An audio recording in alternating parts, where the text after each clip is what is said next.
Good morning. Today is Wednesday, October 9th, and this is our 11 a.m. community briefing. I'm Lillian Govis, Director of Communications and Public Engagement for Buncombe County. Before we get started, I do want to give folks an update about accessing all of this critical information online. We have modified the Buncombe County website to ensure that folks who have limited bandwidth can access this. All of this disaster-related content is easy to load and can be accessed on devices with limited bandwidth and connection. BuncombeCounty.org and BuncombeReady.org are now simple text pages with 5 different clickable buttons directing to information about water, emergency numbers, disaster assistance, and more. The full website is still available and accessible through this page. There's a language toggle at the top right corner that you can use to translate this page into many different languages. Next, we will start off with City of Asheville Mayor Esther Manheimer.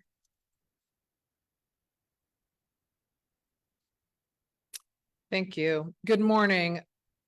First, please know that city, county, state, federal, and all responders and volunteers are working tirelessly for you and our community, beginning the monumental task of not only immediately recovering from this crisis and beginning the rebuilding effort. In partnership with FEMA, we are aware that some are experiencing denials of their FEMA claims. We have already started working to analyze the issue.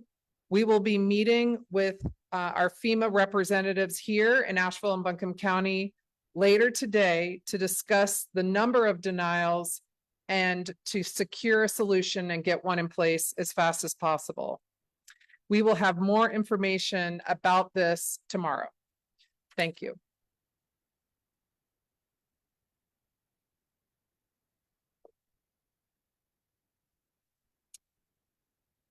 Next, we'll hear from County Manager Avril Pender.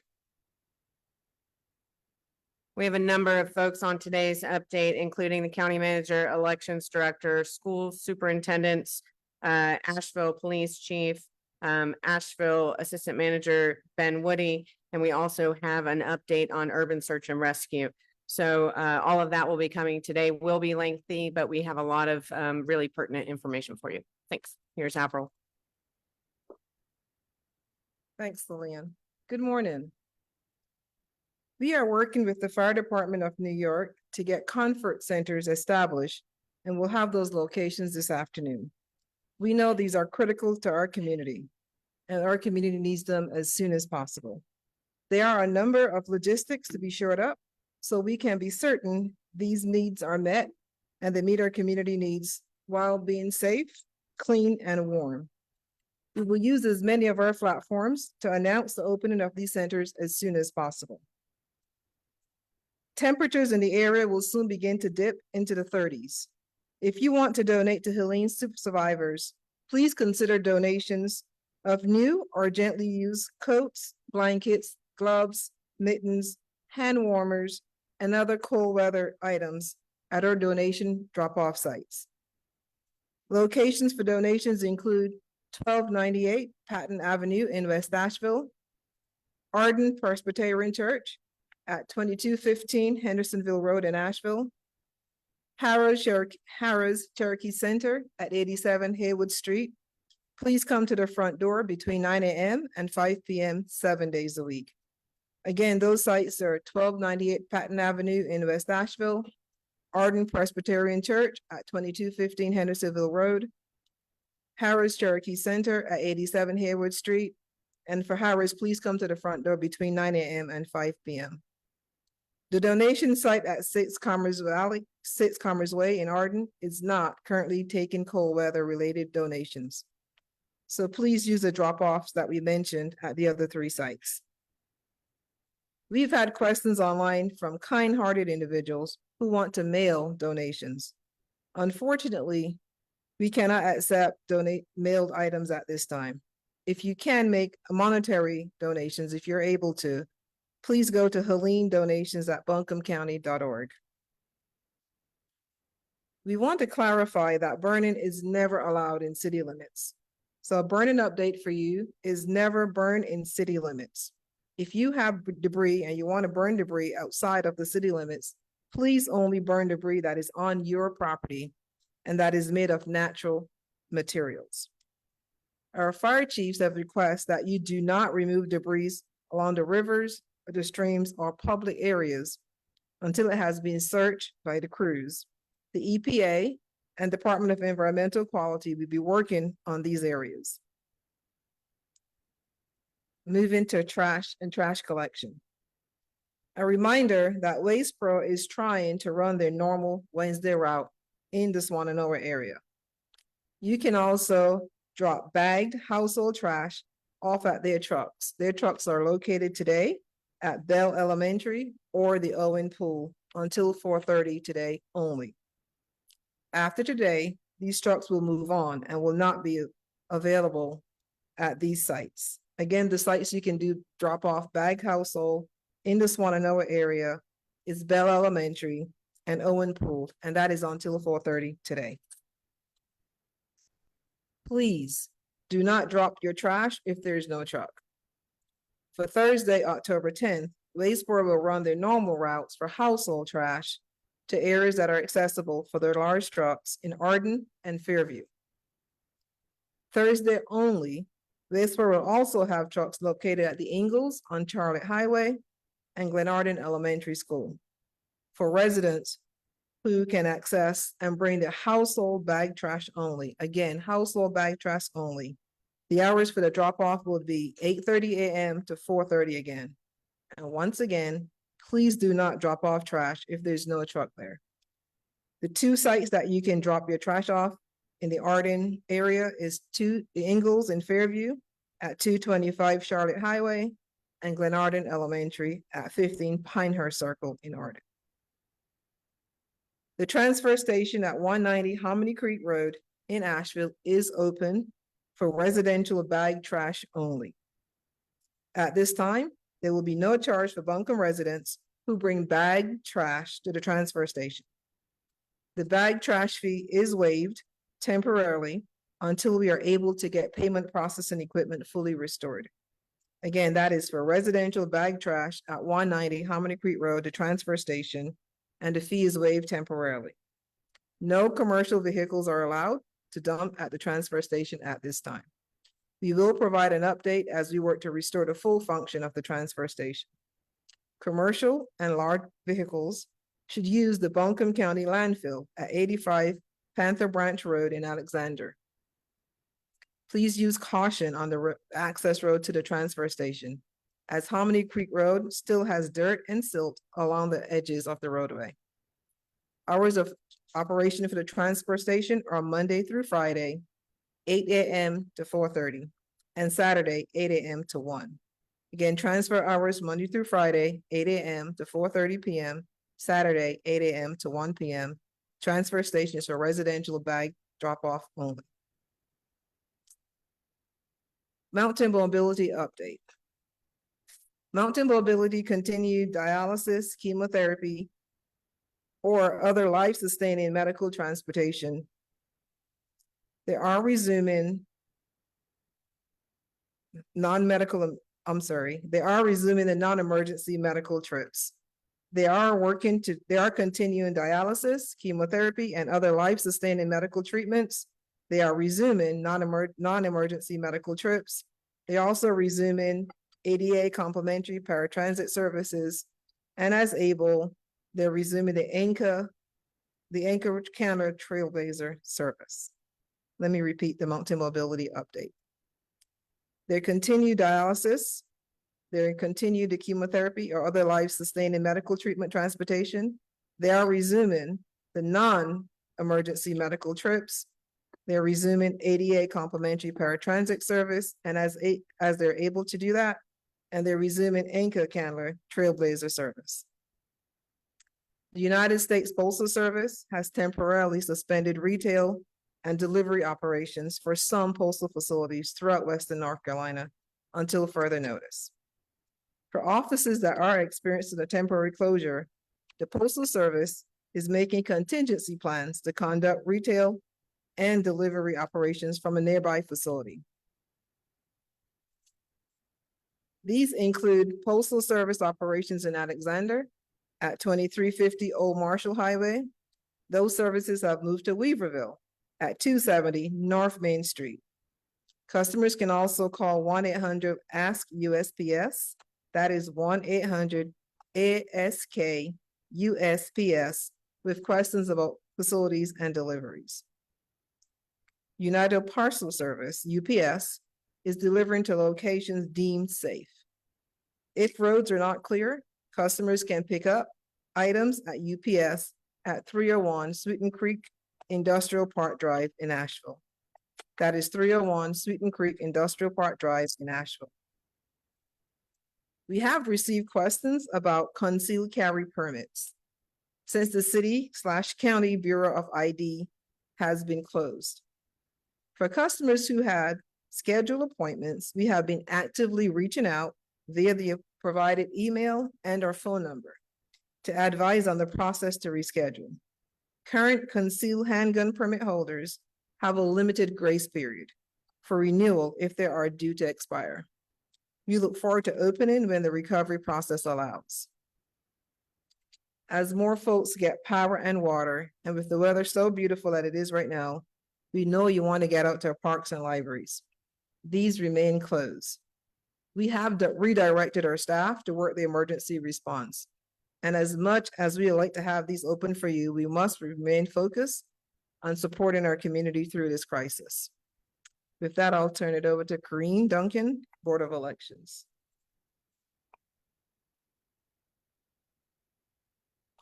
Thank you, Avril. Good morning. I'm Corrine Duncan, the Director of Elections for Buncombe County, and I'm here to give you some important updates on voting. Number one, we have an early voting plan. Yesterday afternoon, our bipartisan board unanimously passed a plan for 10 early voting locations with the hours of 9 a.m. to 5 p.m. every day, including weekends through the last Saturday at 3 p.m. This begins Thursday, October 17th, that's next Thursday, and runs through Saturday, November 2nd. You can vote at any of these locations that are convenient to you. And those locations are the Black Mountain Library, the East Asheville Library, Anka Candler Library, Fairview Library, the Lester Community Center, South Buncombe Library, the UNCA Health and Counseling Center on Weaver T. Boulevard, the Weaverville Community Center, Dr. Wesley Grant Southside Center, and the West Asheville Library. We're happy that the majority of these sites will be familiar to you. Most of them were in our original plan, and you have voted at them in the past. We're also grateful for the poll workers who, despite the hardships they're facing, are still committed to providing the right to vote. Of course, some were not able to, as they have evacuated, have damaged homes, lost loved ones, or are emergency personnel themselves. About 2/3 of our original pool of early voting workers were still able to serve. Let's turn briefly to Election Day. We are currently evaluating our resources. In Buncombe County, we usually have 80 voting locations and about 600 poll workers. We're currently working to contact these locations and people to assess availability. We have commitments from around 200 Election Day workers so far and 25 polling locations, which is encouraging. Most of our poll workers are over the age of 70, and we want to keep them safe along with our voters. There's still uncertainty in building and road conditions, in power and water availability, but we'll provide as many Election Day locations as there are resources for. And we have support from the county and the State Board of Elections for that. We also have a big early voting program, so please use that if you can. And some housekeeping before I close. Our contact information is Election Services at 59 Woodfin Place in Asheville, 28801. Our phone number is 828-250-4200. You can email us at elections@buncombecounty.org, and our website is buncombecounty.org/vote. The registration deadline is this Friday, October 11th. You can get that form online or by visiting us. If you need a photo ID for voting, you can also get that for free at our office. Use the NC Voter Search tool online or stop by for your sample ballot. It's a longer ballot, so it'll help you be prepared if you do that. And lastly, remember that absentee by mail voting is available now. Anyone can request one through the online portal or a paper form, and you can do that by October 29th. The deadline to return your ballot is still Election Day, November 5th by 7:30 p.m. There are a few changes. You can return your ballot by mail, in person, or to our office, or any voting location. So it used to be only early voting. Now you can turn it in temporarily to on Election Day locations.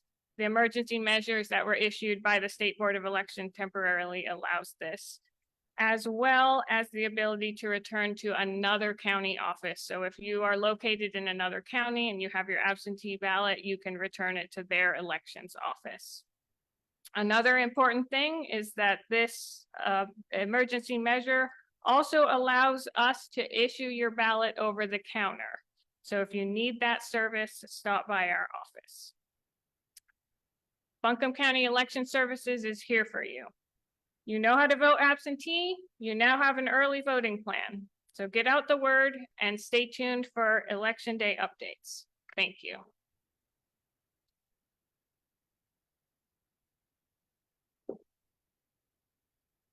Next, we'll be joined by Buncombe County Schools Superintendent, Dr. Rob Jackson.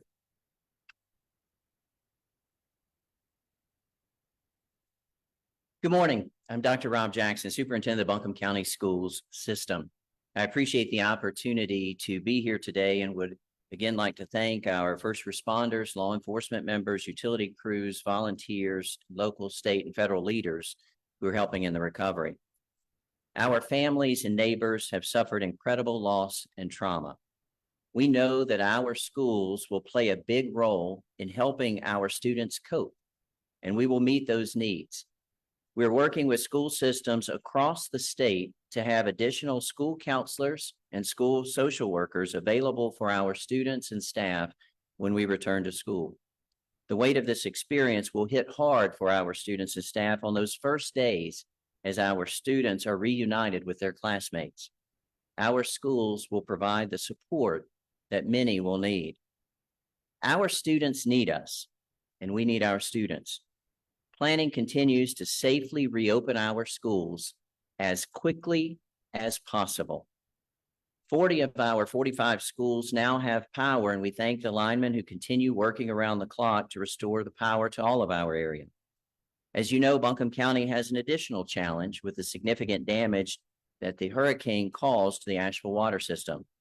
At this time, only 13 of our 45 schools have water.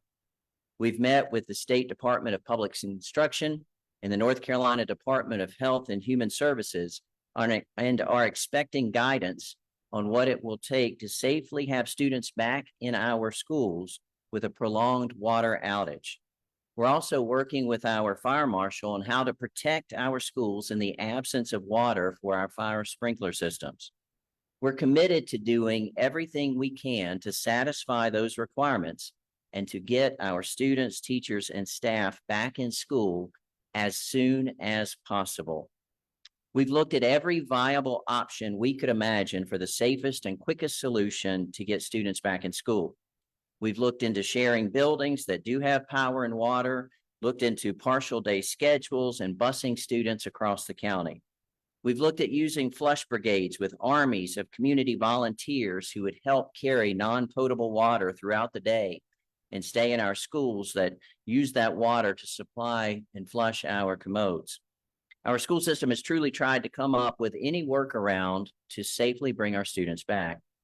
After meeting with state and local officials and with our principals, we believe the best option to safely open our schools as quickly as possible is through bringing in portable restroom trailers with built-in hand washing stations. To open our schools, we need 939 portable toilets and 391 hand washing stations. This comes with a large financial burden, especially in a large school system with 45 schools and 22,000 students. However, we know that the 14,680 students served by the schools that currently do not have water are worth our every effort. We've turned to local, state, and federal emergency management authorities to help. Buncombe County Schools has put in a request to get these portable restroom facilities on our campuses as soon as possible. Another challenge before us is meal preparation. We're pleased that again this year we're offering free breakfast and lunch to all of our students. However, making 44,000 meals a day is challenging without water. Our child nutrition team is prepared for that challenge as well by pivoting and preparing grab-and-go meals that will be used while we're impacted by a lack of water service. There's a lot of work that's happening, and we're doing everything we can to make it happen as quickly and as safely as possible. While I can't give you an exact reopening date today, we hope to be able to do that very soon. We are making progress each and every day. We will give our families and staff as much notice as possible about our reopening date. At a minimum, we'll provide 72 hours notice to help with families that may have temporarily moved away. Part of our work is remapping our county.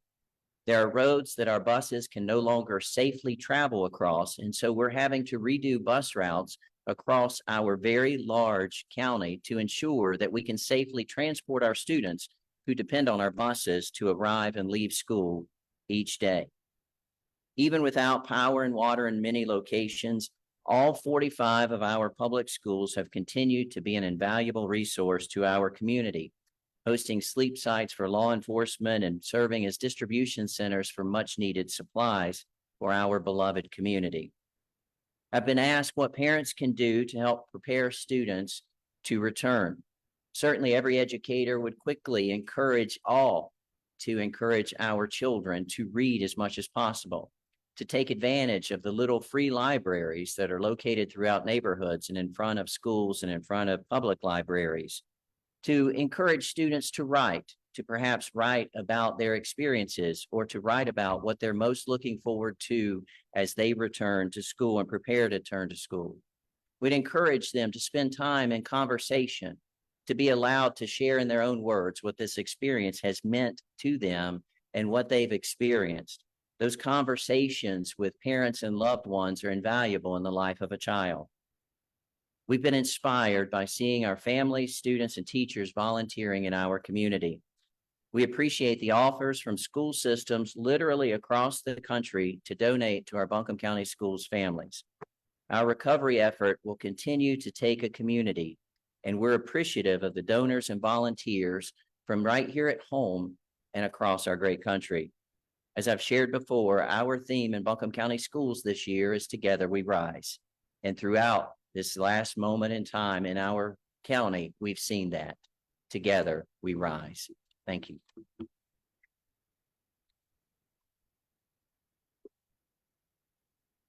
We have Dr. Maggie Furman here with Asheville City Schools. She's the superintendent. Good morning, everyone. Dr. Maggie Furman, Superintendent for Asheville City Schools. Most folks know I've only lived in Asheville for a little over a year, but I feel more at home here in our mountains than anywhere else I've ever lived. I'm so impressed with the resilience and dedication of those in our community, and I still want to share my prayers for those in Western North Carolina that have suffered this unimaginable loss from this tragedy. While the city continues to make progress to the municipal water system, we can't wait until it is fully repaired to open our schools. One of those efforts that we've made in Asheville City Schools is to start drilling wells on our campuses. Yesterday, we did drill a well at Hall Fletcher Elementary School, and we were able to hit groundwater. Well, this is great news. It will still take time for us to be able to use that water. Well water at schools is considered a public water use, and it takes extra steps before we can start using that water in our buildings. We're estimating a range of 2 to 3 weeks of before we can take that water from the well to be used in our schools. We do plan on continuing drilling wells at each campus so that regardless of what happens with our water system, we will always have a backup for our Asheville City Schools. Just as Buncombe County, Asheville City Schools continues to explore all these different potentials for opening our schools as soon as possible. As Dr. Jackson mentioned yesterday, he and I met with the Department of Public Instruction and the Department of Public Health Services, and they helped us create a list of must-haves to open schools. And one of those includes either flushing toilets and or porta-johns sufficient for the number of students, along with hand washing stations. We have put in our order for all of those toilet trailers. Even though we don't have a timeline on that yet, I will be sharing that information as soon as we have it. I've targeted October 28th as our date to fully reopen schools for Asheville City School students. We hope that we can do that sooner, but we wanted to give our parents the date that we are working towards. Please know that that date may change depending on all these different factors that we have to consider, but we are hoping that that is much sooner. We will also give a 72-hour notice to all of our families and staff so that we are ready to hit the ground running once we have that date finalized 100% in stone. But we are targeting the 28th, but hopefully we can do that even sooner. We also know that fall is a crucial time for our seniors to submit their college applications. So we're hosting a college admission work session tomorrow, Thursday, October 10th, from 2 to 6 p.m. at the Randolph campus. Seniors can access reliable internet and receive support to complete their Common App, writing essays, and filling out general scholarship applications. Students will also receive a hot meal. We will have counselors, teachers, and social workers on site to support our students. We also do have limited access for our seniors on that location for porta potties. Starting Monday, October 14th, we are launching Bridge Learning for all students in kindergarten through 12th grade at Isaac Dixon Elementary and Hall Fletcher Elementary Schools. This is from 11 to 1 a.m. and coincides with our meal pickup times for students in our community. A group of dedicated teachers, community members, and social workers, counselors, and other staff members have developed engaging and interactive learning experiences for students in all grades. All Asheville City Schools students are welcome. We will share more information directly with our families in a communication later today.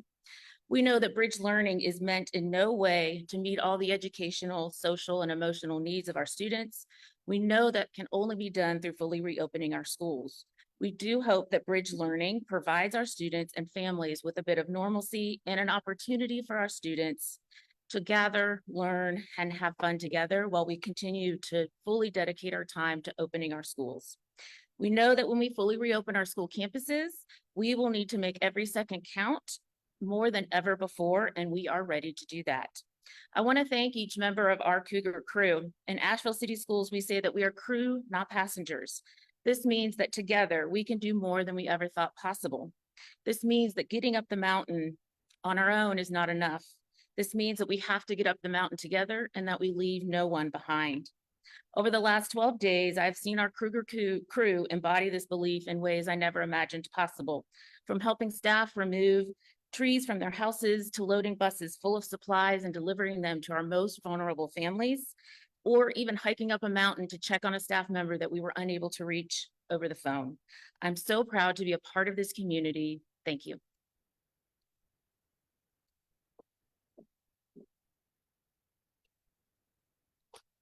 Thank you, Dr. Furman. Next, we'll turn to the city of Asheville for an update, and we have City Manager Deborah Campbell here to provide the first update.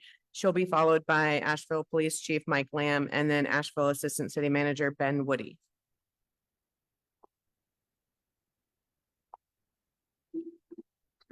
Good morning, and as was stated, my name is Deborah Campbell, and I have the privilege to serve as the manager for the city of Asheville.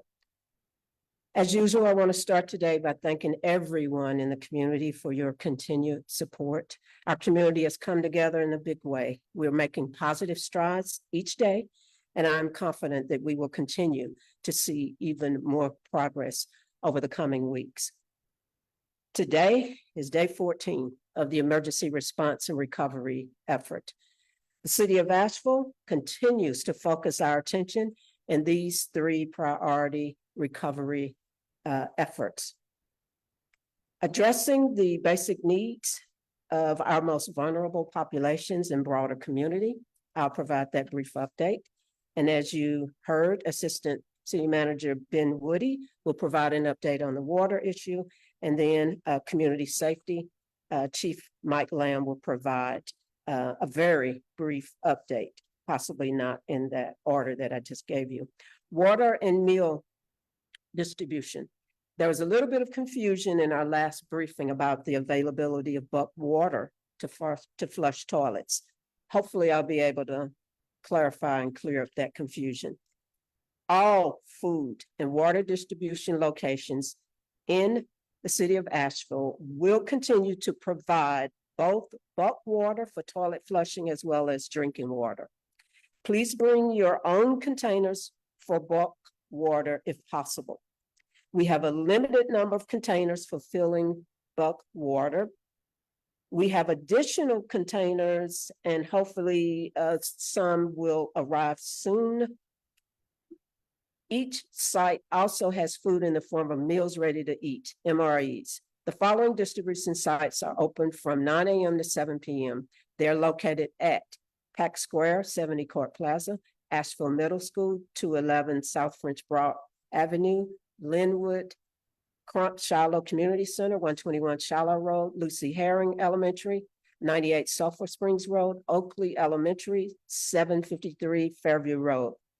In the last 24 hours, the team at the city's distribution sites have distributed 30,856 bottles of water, 3,816 meals ready to eat, and 14,800 gallons of bulk water. I'm going to give you a brief update on some other city services. Trash collection. Trash collection resumed on Monday. Regular City of Asheville Wednesday trash customers will receive pickups today where locations are accessible. Bag trash that doesn't fit into a customer's green trash cart can be placed in blue recycling carts. Curbside management, located at 116 Woodfin Avenue, is accepting residential recycling drop-off at their plant, starting today and going until October the 11th, from 8 a.m. to 4 p.m. It is critical, though, that storm debris not be put into recycling and trash carts at this time. These materials will be collected separately by a contractor in the near future. But some good news. Regular household trash and recycling pickup schedules are expected to begin on Monday, October the 14th. Also, if you are able, we encourage you to download the AVL Collects app to your phone to receive notifications about trash, recycling, and debris pickup in your area. Bus service. Limited ART bus service relaunched on Monday with rides available starting at 8 a.m. daily. Currently, the last outbound trip ends at 5 p.m. until further notice. Again, riders can board the bus from any point along routes by flagging a bus down. Please only do this for a bus traveling on the side of the street that you are on. Safety must continue to be our top priority. Information about transit service availability can be found through service alerts or by calling transit customer service, which is available from 8 a.m. to 5 p.m. every day this week at 828-253-5691. Cellular sites. We understand cellular service and internet connectivity remain a challenge for many, including our staff involved in the recovery effort. There are mobile sites located at the YMCA at 30 Woodfin Street, Gross United Methodist Church at 954 Tunnel Road, Asheville Middle School at 211 South French Broad Avenue, and Dr. Wesley Grant Senior Southside Community Center at 285 Livingston Street. These sites offer limited cellular reception within several city blocks from where the trailers are parked. The sites at the Asheville Middle and Dr. Wesley Grant Senior Southside Community Center also have places to charge phones.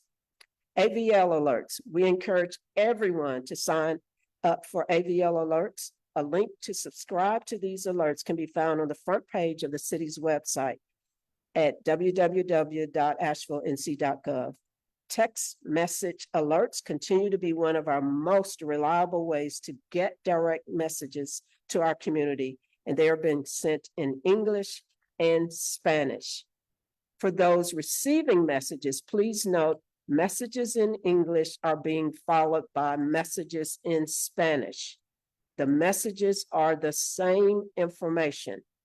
The banner notifications on your phone show the latest message. If you see a message in Spanish, please open the text on your phone and you will see the English message preceding it. We are continuing to work on the best way to reach all of our community. Lastly, I want to say a big thank you to all of our City of Asheville employees assisting in this recovery effort.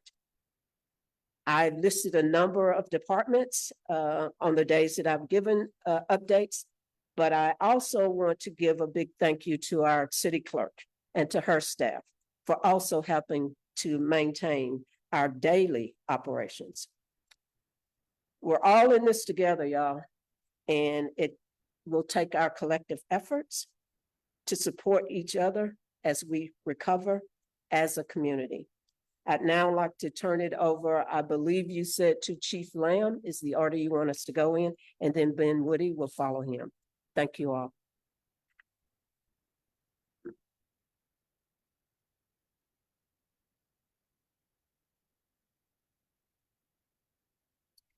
Hi, my name is Mike Lamb, and I'm the Chief of Police for the Asheville Police Department. I'm here to give you an update on changes to our curfew. In order to lessen the economic impact on our small businesses and our independent restaurants, we are changing our curfew hours. In consultation with the Asheville Independent Restaurant Association, we looked at the hours that are best for restaurants in order to lessen that impact. So we are changing our hours from 7:30 p.m. to 7:30 a.m. to 11 p.m. to 6 a.m. So starting tomorrow, Thursday, October the 10th, we are changing the hours again to 11 p.m. to 6 o'clock a.m. So those will be the new curfew hours. Thank you.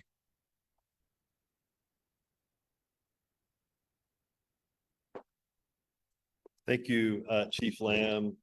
Ben Woody, Assistant City Manager. And I'm going to provide an update today on the status of our water system. We've got some still photos and drone footage that we're going to show.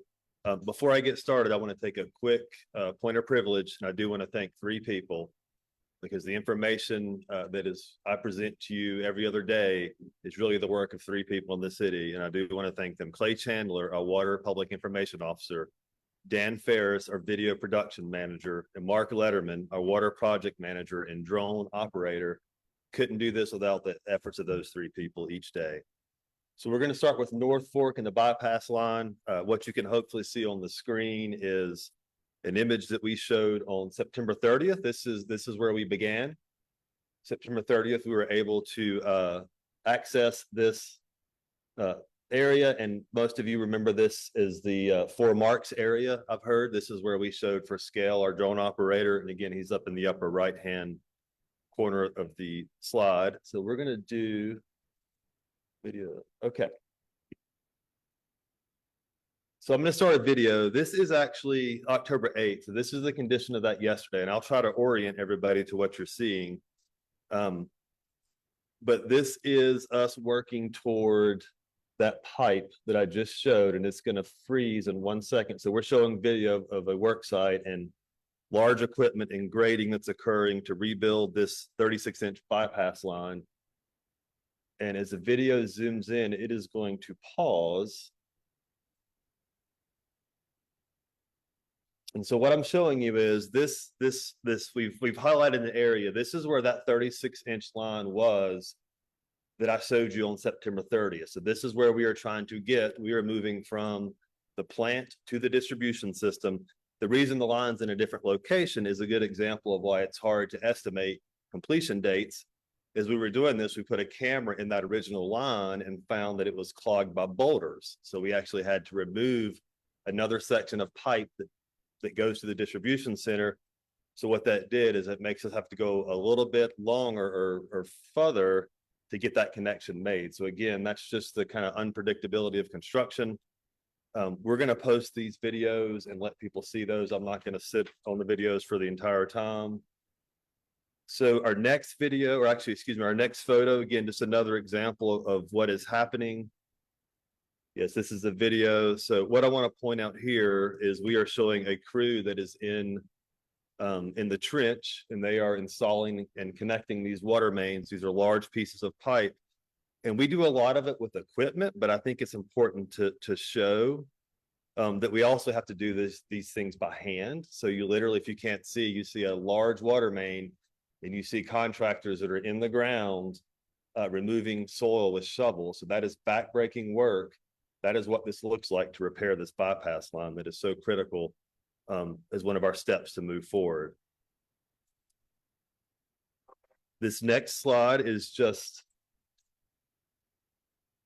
this is an elbow. So there's good news on this slide. This is yesterday. You can see where an elbow, so that's a turn in the pipe, is being lowered into the work area. You can also see a pipe in the lower portion of this picture. This is the last connection we're trying to make. So we have gotten very close to getting the bypass line connected from the treatment plant to the distribution system. I'm going to talk about what that means. That does not mean there is water service, to be clear, but that is an important connection. And on this photo, you can see that we're really getting close. Perhaps had we not have had to remove that piece of pipe that was clogged with boulders, we may have had that connection made already, but that's just the contingencies that we have to be prepared for in construction. So I'm going to show another photo, and what this does is shows really the overall scope of the repair area. And I think this is an important photo because you see there's a lot of earth that's been moved around. And the reason we have to do that, and this is a really, so the red line, I'm showing a red line, that was the original location of the creek. So before Hurricane Helene, and it's still there, the bed is, but that was the original location. But as you can see, the entire waterway has shifted. So the repairs that we've had to make on this bypass line have had to happen in this new waterway. And so what the crews have had to do is they've had to construct basically dams and move the waterway in order to perform repairs to the pipe. So each time we repair a pipe, we have to move the waterway, make the repairs, move to the next section, divert the waterway again. So it really happens literally in 20-foot sections. A lot of work. And I want to give a little bit of context to this, just so I think so people can understand the gravity of this situation. The original design and engineering and construction of the 36-inch bypass line. So when we put it in the first time as redundancy, that took 3 years. That was a 3-year project for all that to happen.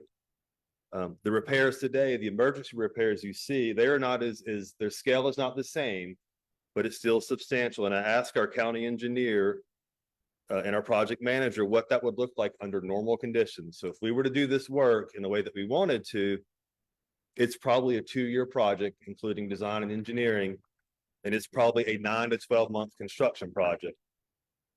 So again, it's just remarkable that this work has been completed by our contractors, T&K Utilities in Tanoka, in this short of a time period. We started September 30th. This photo is from October 8th.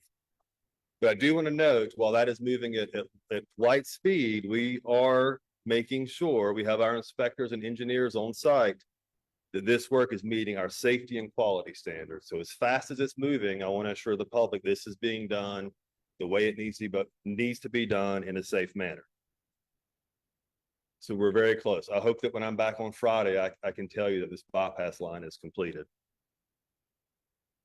So we have video, and I'm not going to show this whole video, but it will be available online. I talked about making repairs to the distribution transmission lines as well. We are focusing on key east-west connectors.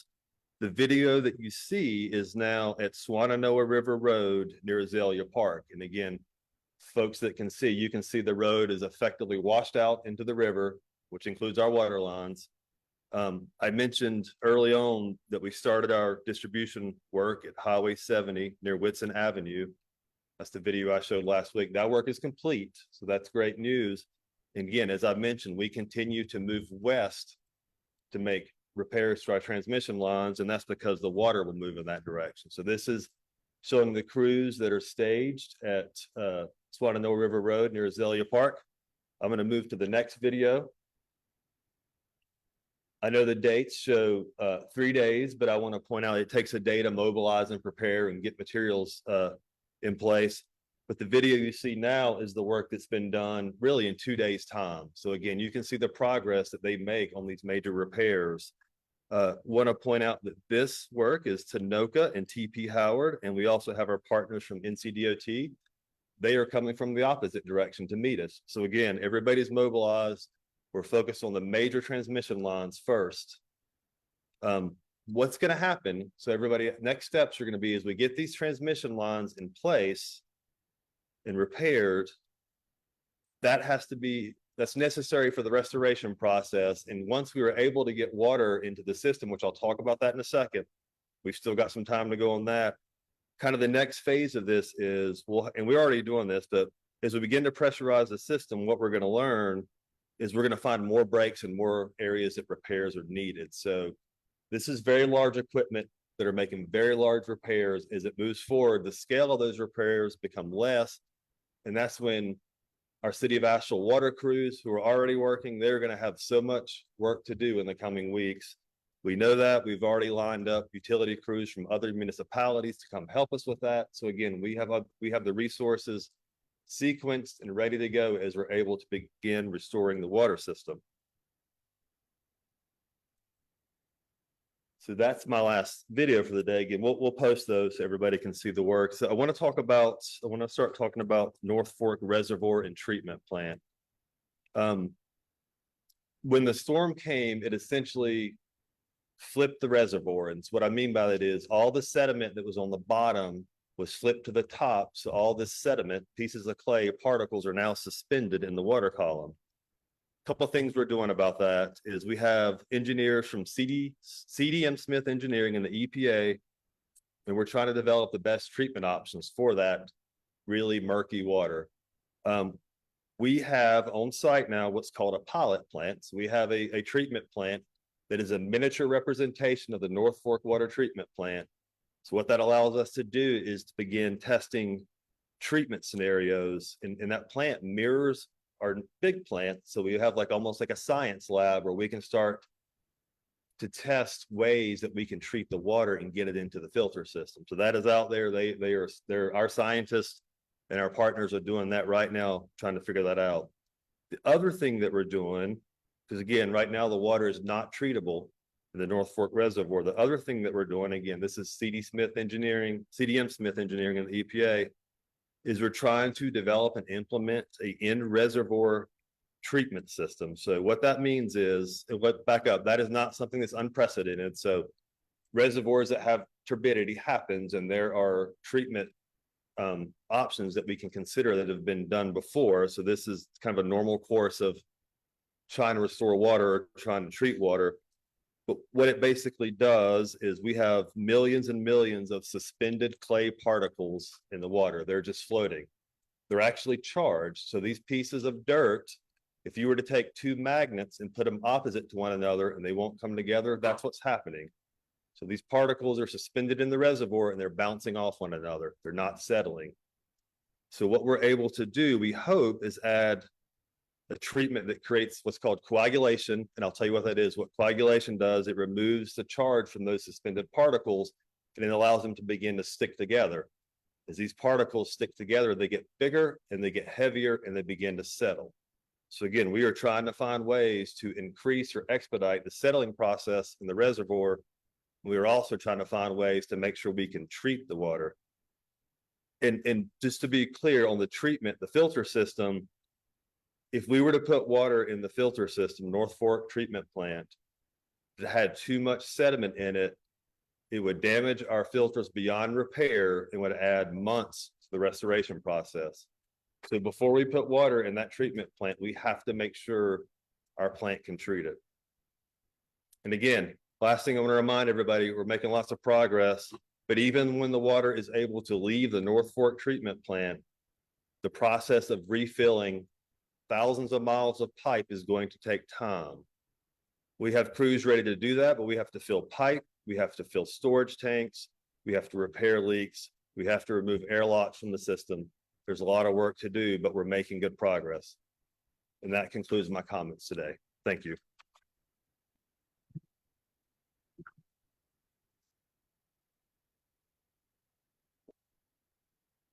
We're gonna have a quick update from Mary Ann Tierney with FEMA, but I do want to share, I've seen some comments on social media that the location at AB Tech is difficult to find. It is between the conference center and the parking deck if you're looking for that FEMA setup at AB Tech. And one more minute and here comes Mary Ann.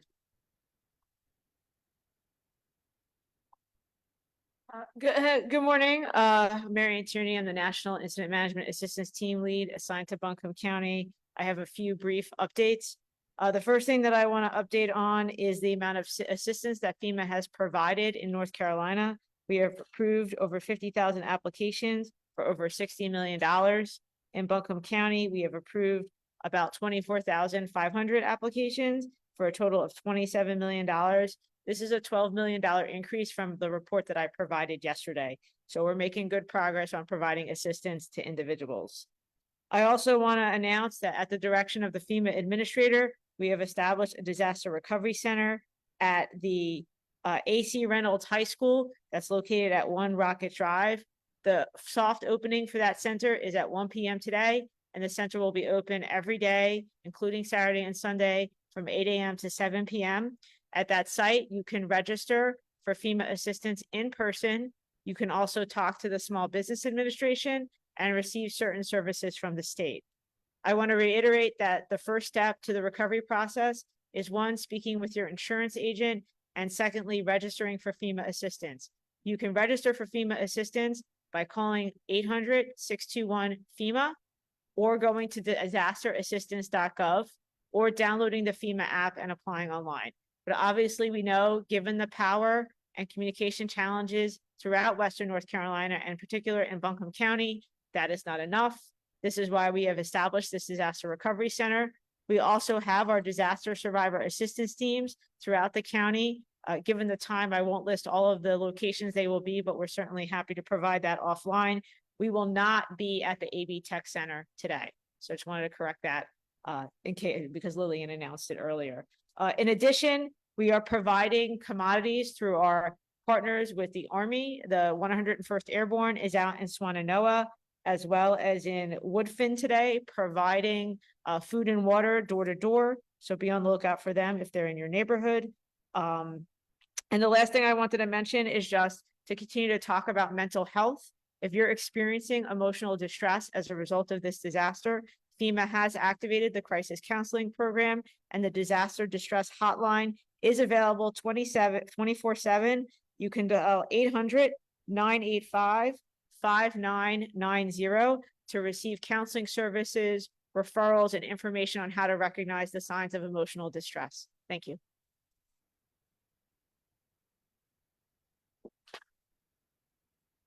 Our final guest here today is going to be Jamie Brads with USAR Urban Search and Rescue Operations.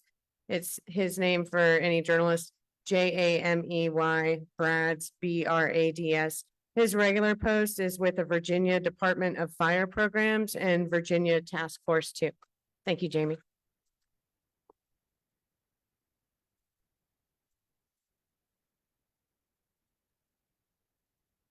My colleague and I from Virginia, he is from the Virginia Department of Emergency Management, Brian Saunders.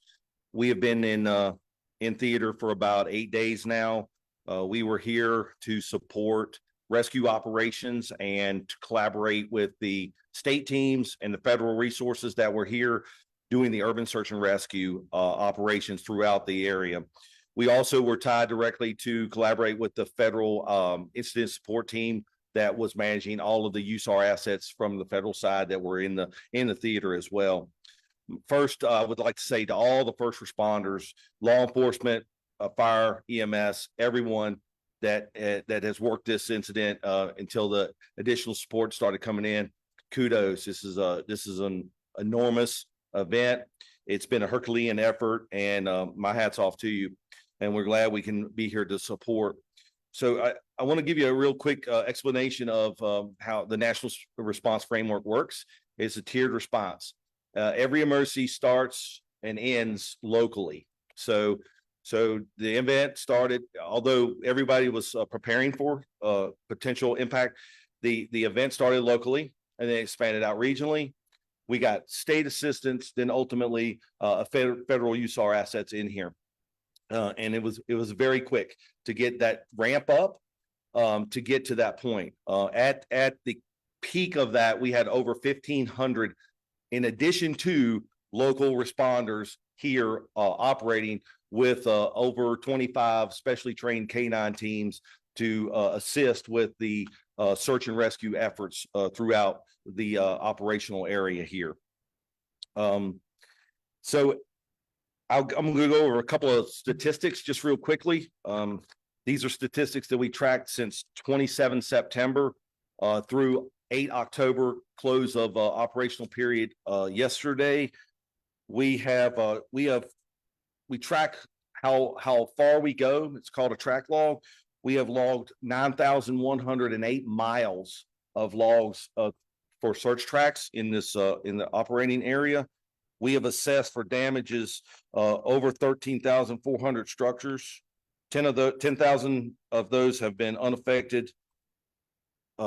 636 were affected. 686 were minorly affected. 901 majorly affected, and 560 completely destroyed. We also performed over 4,000 searches that were targeted to certain areas and that were more detailed than just doing assessments of structures. And then we also track icons for different things. We have over 11,600 icons in our system that we can track, to include that we did 3,133 resident assists, 200 rescues. That's awesome. We saved 35 pets as well. We evacuated 183 citizens. We evacuated 183 citizens, and we have 1,876 citizens that are sheltering in place with no further needs met that need to be met. So with follow-ups passed on to the proper authorities. So that's where we are today. But what we're doing now is, as I explained to you, it's like a bell curve. We local, regional, state, federal. Now we're going to start ramping back down. We have a down glide back to local. That doesn't just drop off. It's not a cliff. So it's a curve, up and then down. Our federal resources have been reconstituted at this point, preparing for the next national disaster. We are now also starting to release our EMAC, which is state teams from other states that either have cooperative agreements with the state of North Carolina or other states, or they are requested to come in, like Brian and myself. Those teams are also being released. So now we're back to the level where we're at the state level. And then ultimately, probably over the next few days, we'll get down to the point where we're back to the regional level. And we'll probably stay at regional for quite some time, because at the regional level, in this region, you have North Carolina Task Force 2, which is made up of Buncombe County and Asheville, the city of Asheville. And they are very robust. They have a robust capability to respond to additional needs if there are any. But we're hoping that over the next few days, we get back to that. We're going to call it regional, because I think getting all the way down to local isn't going to happen right away. That regional resource is what we're going to be relying on. That's all I have, ma'am.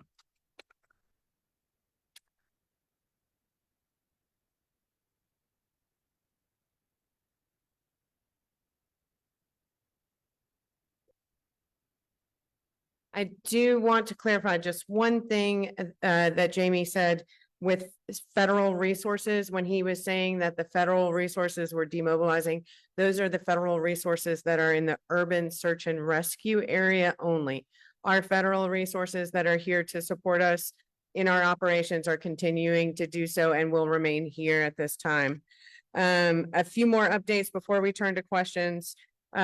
Water, food and supplies are available in addition to the locations that the city manager provided, Estes Elementary, Sand Hill Elementary, North Windy Ridge Intermediate, Fairview Elementary, Black Mountain Ingalls, Lester Elementary or Leicester Elementary until 4 p.m. today and ongoing. The Cane Creek location is closed due to a road closure. Parks remain closed. I know that our county manager shared that, but we want to make sure we reiterate our parks and our libraries will remain closed. Please do not go to our parks and our libraries. We have received 43 new well applications for residential wells. And so we are processing those beginning tomorrow, Thursday, October 10th. You can get a well water testing kit at 30 Valley Street, Asheville. That's downtown Asheville.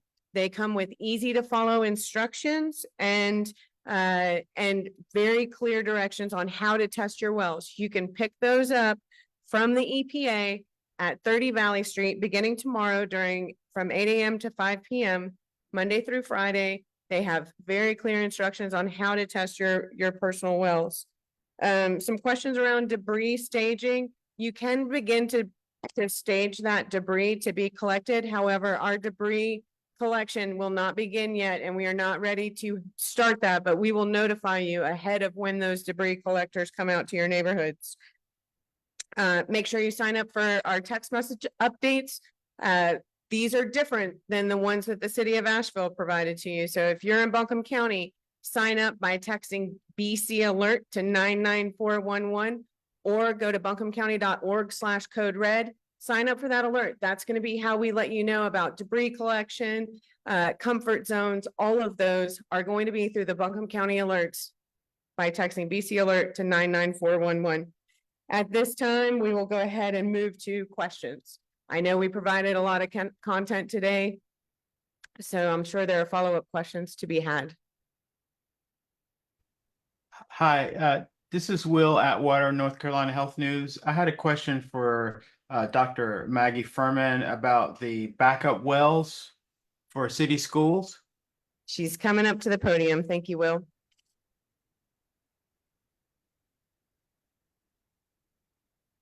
Yes, go ahead. Hi, yes, so is the goal to have all of the city schools provided with backup wells, and are you trying to do that before you open but on the 28th? And then also how many wells are you talking about, and then at what cost? Yeah, great question. So we're really working several options at the same time. So ordering the restroom trailers to get those in place, drilling wells at the same time, and then preparing for reopening. So the well cost per well, we've got an average cost of about $100,000 per well. Some schools will be able to manage things on one well, and several schools may need 2 wells per campus. And then, so do you have an idea? So how many schools are we talking? How many wells? And then is this federal funding, or how is this being paid for? Yeah, so we have capital funds, but we are also going to work with FEMA to put in an application to get reimbursed for those funds, because this isn't a response to this emergency. So we're hoping to get some recoup of that cost. And so that's what it is. So we're looking at probably 8 to 10 wells. Okay, thank you. Thank you. Wow. I've got a follow-up for Dr. Furman. This is Greg Harley at Mountain Express while she's at the podium. Hey, Greg. Hi, Dr. Furman. You mentioned a 2 to 3 week timeline for each well drilled. Does that, I'm looking at the calendar, that looks, October 28th is less than 3 weeks away. So just wondering, you're looking to get a well at every school and water access for every single school before the district reopens as a whole and just. We are, the wells are going to be a supplement. Hopefully we can get those up and going within 2 weeks. Once we receive water, there's equipment that needs to come in, but we're also, as I mentioned, ordered the restroom trailers. So we are very hopeful based on the timeline that we could get those in sooner so that we can meet that October 28th deadline. So the wells aren't necessarily mandatory before reopening. You're going to rely on the restroom trailers and the wells will supplement. That's and correct. How many restroom trailers and hand washing stations do you need overall? I don't have the exact number in front of me, but we are submitted that order today. Okay, thank you.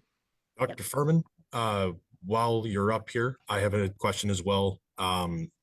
For any parents or families that see that you guys have a soft but tentative timeline of when you hope to return, for Buncombe County families that may be in other school districts, whether that be BCS or beyond, if they're interested in trying to transfer to ACS to help their kids with this learning loss, how many students are you guys able to possibly take in a situation like this with this new timeline you gave today?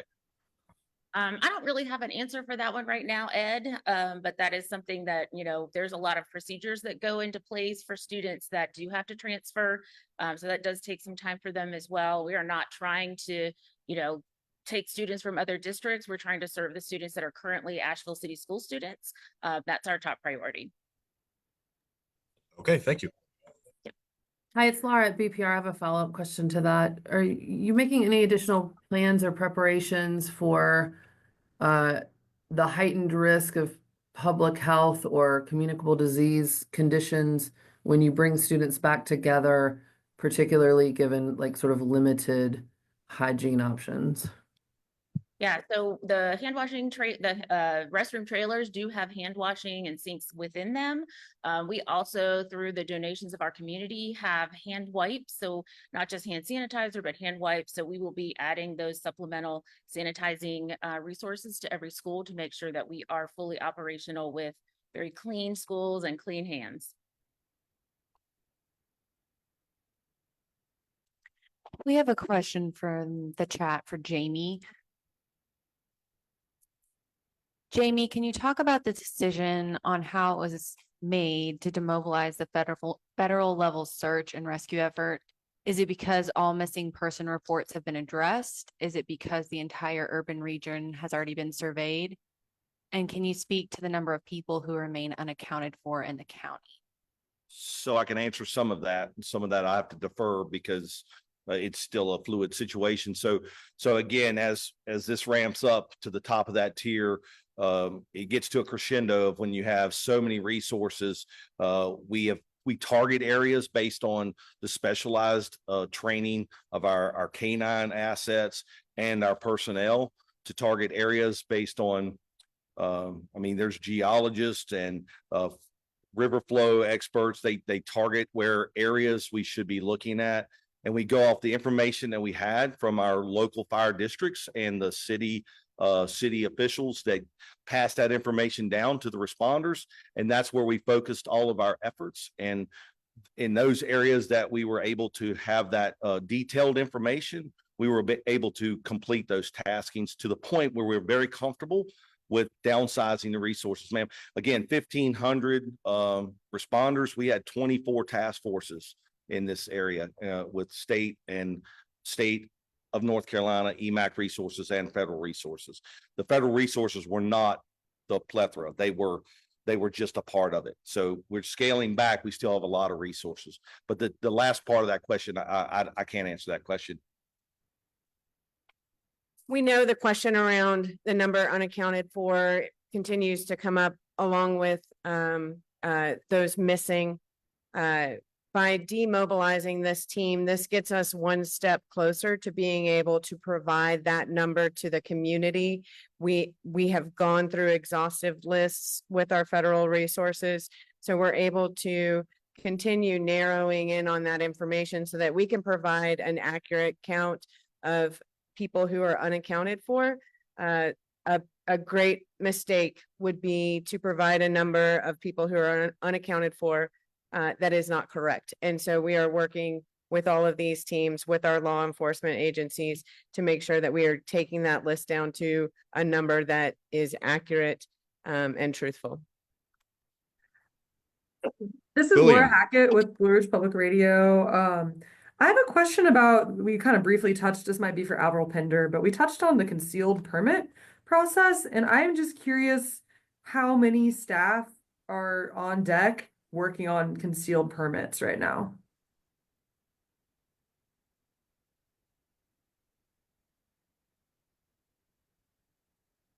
Just a reminder that most of our staff have been diverted to emergency response, but Avril's here.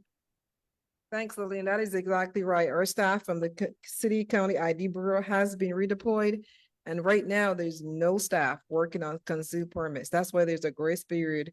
And we're working with our state partners to make sure that grace period is in place for folks that want to get a renewal. But at this moment, we have redeployed our staff to work on the recovery process. Okay, apologies, because I thought earlier, I might have misunderstood, but I heard something about the county doing outreach for folks who wanted concealed permits. So I was, if you could just clarify there.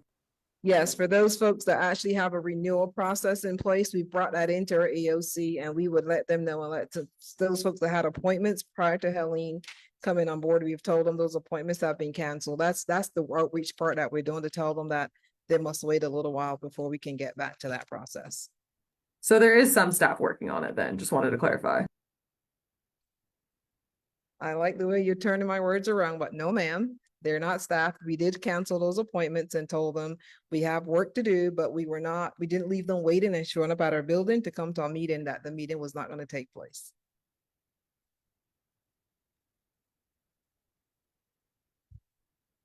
All right, Charles Perez at WLOS. I have two items, if I may, Lillian. The first one is a water question, likely for Ben Woody. Okay. Mr. Woody, if you wouldn't mind, I'd appreciate it.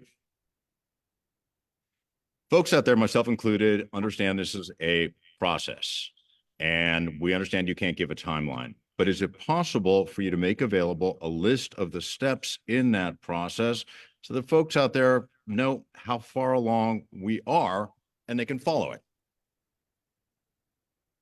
I'm going to give a really kind of high level list. One is we have to be able to repair the distribution network that would carry water. And the second thing is we have to be able to have water that we can put into the distribution network. So the very high level answer is there has to be pipes that are able to accept water, and there has to be water that can be put into the pipes. Once that is done, restoration will move from the source of the water, which is North Fork. It will move west into the distribution system. I hear you. I'm just asking if it's possible for your communications PIO to be able to put out something that basically shows the steps. It would include repressurization, treatment of water, just some way for folks without a timeline to know how far we're coming in the process. Yeah, I appreciate that question. And we're obviously trying to illustrate that through photos and drone footage and information as we're able to provide. Thank you. Okay. I'm just trying to look for a way to parse it down in a way that is easily communicable to a lot of people. Thank you. Thank you. All right. Next question quickly is yesterday, the Mills River Loft in Biltmore Village was condemned. First question, what's being done to help relocate these folks? And is the county and city prepared for the possibility of additional structures that will be condemned? Charles, I don't have any information on that at this time. And so I'm going to have to follow up with you after this. I'll give you a call and we will get some further details on that. But I'm afraid I'm not prepared to answer that for you at this juncture. Okay, Lillian, thank you. I appreciate that. Thanks. We have a question in the more chat. questions in the chat for Ben. Ben, as you make your way up here, how many people were without water initially after the storm? How many are still without water? And how many miles of water lines are in the system? So I'm going to start with a question that I can answer. We have 1,800 miles of water line in the Asheville water system. And that 1,800 miles of water line is city's water line. Of course, there's a lot of private plumbing and pipes that are also connected to that system. So I couldn't give you I'm not able to add that additional pipe length in, but again, we could lay our pipe end to end and it would go to Miami and back to Asheville. And I think what was the other question?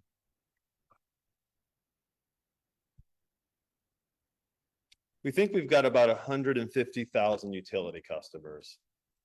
And again, we've provided a map to try to give an indication of where the service area has been restored, and that's Mills River, still under boil water advisory. And of course, 80% of the system is really not restored because it's contingent upon North Fork being repaired.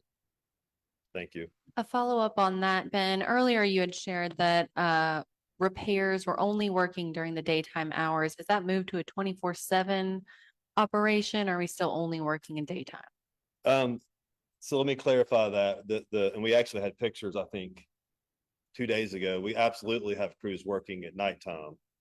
Again, the briefing from 2 days ago, you can see repairs at the bypass line being conducted overnight 24/7. So again, I think large scale projects that they're able to bring in lights and do that repair overnight. Some of the smaller repairs that'll need to be done until we can find those are a little more challenging. But no, we're going to work 24/7 on this system as best we're able to. And that's our contractors as well as our City of Asheville water crews. This is Greg at Mountain Express. I got a follow up from Mr. Woody. We've gotten some reports from people around the city that are getting water flow back today from areas that we don't believe to be, based on your map, in the Mills River system or plant area. That's particularly in Oakley and Shiloh. Do you know why customers would be getting water in Oakley? Does it have something to do with the pressurization? So we have an open system. So again, I think our PO explains this well. Water's just going to have a mind of its own. It's going to go where it's going to go. It's not as controlled, I think, as people believe it to be. We are operating Mills River at 5 million gallons per day. We're pushing as much water out of that plant as we can. We were asking residents to conserve water where they can. So I think as long as we can continue to produce water at Mills River, the community continues to conserve, the service area will grow over time. Now, Mills River does have limitations, and at some point, it's only going to provide water to a certain percentage of the customers. But I just want to be clear, the maps that we've showed, those are very approximate service areas. And again, where the water goes depends on a lot of factors, including our ability to produce water, water conservation, elevation. It's very complex. Is that helpful? Yes. So can customers that have water now, including in like the Oakley area, depend on keeping it, do you think, or what kind of action should they take? They should conserve water. We want to say that they should boil water before they consume it. And I'm going to generalize this. As customers begin to come into water, based on demand, they are more likely to experience pressure fluctuations. So if you were just coming into water, you may, over the few days, depending on demand, you may experience fluctuations in your pressure. Okay. I do have water spreading out from the plant. Just kind of visualize that. Gotcha. I do have one question. It's a little backward looking, but if you'll bear with me. We've got pictures of the spillway at the North Fork Reservoir taken by APD during the storm that show a fuse gate that seems to have failed off the spillway, releasing a large amount of water, it appears. I just wanted to see if you could explain why that might have happened, or if that was an intentional thing to protect the spillway or the dam, or what effects that might have had during the flood. So there was no failure of the North Fork Dam or spillway. I want to be clear that infrastructure functioned exactly as it was intended to. There are, and for lack of a better word, there are buckets that occasionally tip to reduce pressure on the dam. But when those buckets tip, it's based on the engineering and what is necessary to preserve the integrity of that dam and to limit the release of water through the spillway. And that's probably, that's as far as I can go with my knowledge of that, but everything functioned exactly as it was intended to. Thank you. I have a question in the chat for Marianne Tierney of FEMA. We continue to hear worries and rumors that Western North Carolina will not get as much aid as needed once Milton hits Florida. What can you tell us about FEMA's ability to respond to Helene and Milton, and whether aid in Western North Carolina will be affected? FEMA can do more than one thing at a time. So we are able to effectively provide personnel to Western North Carolina and assistance to survivors, while also balancing the requirements created by the Hurricane Milton that is about to impact Florida. FEMA has funding and we have personnel to do so. We have hundreds of personnel in North Carolina. We have hundreds of personnel in Florida. We are here for an extended period of time, given the long-term recovery. FEMA's mission in Western North Carolina will be enduring. I think we have time for one more question. I have one in the chat specifically for Dr. Jackson of Buncombe County Schools. If wells are a successful effort in Asheville City Schools, will Buncombe County consider drilling wells at their schools as well? Thank you for the question. We have looked into wells for our schools. Out of our 45 schools, 2 of our small remote elementary schools actually operate on wells. That's Lester Elementary School and Barnardsville Elementary School. Primarily right now, we don't see that as a viable solution given the large number of schools that we have without water. We're certainly continuing to investigate that, whether that's a long-term solution for our school system, and we'll be working with our state and local partners to make that decision. I also want to reference that in our meeting yesterday, we had environmental services folks at the state level who were working with us to make sure that when we open, we would be able to do so and keep all of our students safe and healthy and in sanitary conditions where we know that when the parents send their kids to school, we're taking care of them. Thank you. Thank you so much for joining us. That concludes the October 9th briefing for Buncombe County. We appreciate the time that folks have spent to hear this information, and we hope you'll share it with your neighbors if they were unable to join us. We'll be back here again tomorrow, Thursday, October 10th at 11 a.m. with our next update. Stay strong, Buncombe.